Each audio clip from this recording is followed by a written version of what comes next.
बुलढाणा जिल्ह्यात ठिकठिकाणी झालेल्या अवकाळी पाऊस व गारपिटीने शेतकऱ्यांना रडकुंडीला आणलं आहे। हातात आलेले सुमार 34,808 हेक्टर क्षेत्रावरील रब्बी पीक उद्ध्वस्त झालं आहे। अकाली पावसामुळे जिल्ह्यातील 8 तालुके गारपीटग्रस्त झाल्याने नुकसान भरपाईची मागणी जोर धरते आहे। अकाली पावसाने बुलढाणा जिल्ह्याला चांगलाच तडाखा दिला। जिल्ह्यातील 8 तालुक्यातील 296 गावात जोरदार वाऱ्यासह पाऊस व गारपीट झाल्याचा प्राथमिक अहवाल शासनाकडे पाठवण्यात आला असून यात नुकसान झालेल्या गावांची संख्या वाढण्याची शक्यता आहे। चिखली, मोताळा, मलकापूर, खामगाव, नांदुरा, जळगाव जामोद, संग्रामपूर व सिंदखेड राजा या 8 तालुक्यात अकाली पावसामुळे गहू, मका, हरभरा आदी रब्बी पिकांचं अतोनात नुकसान झालंय। मोठमोठ्या आकारातील गारांमुळे काही ठिकाणी चहूबाजूंनी पांढरी चादर अंथरल्यासारखं दिसत होतं। शेतकऱ्यांच्या हातातोंडाशी आलेला घास अकाली पावसाने हिरावला असून 18 मार्चला बुलढाण्याचे आमदार संजय गायकवाड व स्वाभिमानीचे शेतकरी संघटनेचे नेते रविकांत तुपकर यांनी वेगवेगळ्या ठिकाणी जाऊन नुकसानग्रस्त भागांची पाहणी केली। दरम्यान शासनाने तात्काळ पंचनामे करून तातडीने नुकसान भरपाई द्यावी अशी मागणीही करण्यात आली।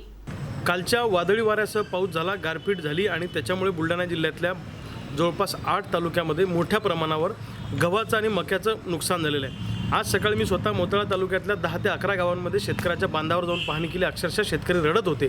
आत्महत्येच्या उंबरठ्यावर शेतकरी उभा आहे।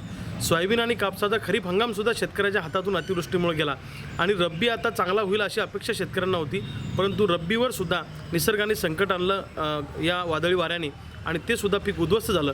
म्हणून आज जिल्हाधिकारी महोदयांची भेट घ्यायला आम्ही आलो होतो की तातडीनं या सगळ्या अफेक्टेड शेती पिकाचे पंचनामे करा आणि ताबडतोब या शेतकऱ्यांना नुकसान भरपाई सरकारच्या मार्फत द्या, ही मागणी करण्यासाठी या ठिकाणी आज आम्ही आलो होतो। बुलढाणा जिल्ह्यामध्ये 17 मार्च 2020 रोजी सायंकाळी अवकाळी पाऊस व गारपीट झाली। यामध्ये 8 तालुक्यामध्ये 296 गावामध्ये साधारणपणे 34,800 एवढं क्षेत्राचं नुकसान झालेलं दिसतं। यामध्ये प्रामुख्याने पिकं आहेत हरभरा, गहू जे काढणीस आलेला होता।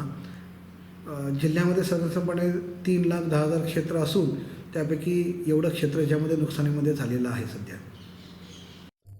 मी राहुल भास्कर घाईट, राहणार तिवडी, तालुका जळगाव जामोद, जिल्हा बुलढाणा येथील रहिवासी असून काल संध्याकाळी एवढे पाणी आले की खूपच त्यामध्ये गारपीट जास्त होती। एवढी हवा होती की खूपच त्या हवेमुळे मका जमीनदोस्त झाला, गहू जमीनदोस्त झाला, हरभरा जमीनदोस्त झाला, पक्का हरभरा त्याचे गाठी गळून पडले।